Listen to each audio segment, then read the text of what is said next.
Jetpur Dhoraji national highway ઉપર ઝાકળ વરસાદ થઈ હતી।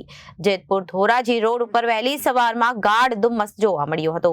જેતપુરના પેડલા, મંડલિકપુરા મોટા અને ગુંદાળા, ફરેડી સહિતના ગામોમાં ગાઢ ધુમ્મસ જોવા મળ્યું હતું।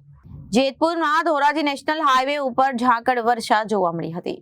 જેતપુર ધોરાજી રોડ પર વહેલી સવારમાં ગાઢ ધુમ્મસ છવાયો હતો। જેતપુરના ધોરાજી નેશનલ હાઈવે ઉપરના પડેલા મંડલિકપુર, મોટા, ગુંદાળા અને ફરેડી સહિત ગામોમાં ગાઢ ધુમ્મસ જોવા મળ્યું હતું।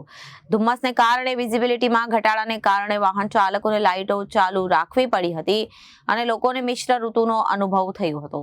સવારે ઠંડી સાથે ગાઢ ધુમ્મસ અને બપોરે આકરી ગરમી, મિશ્ર ઋતુનો અનુભવ લોકોને થયો છે અને મિશ્ર ઋતુને લઈ ખેડૂતોની મુશ્કેલીમાં પણ વધારો થયો છે।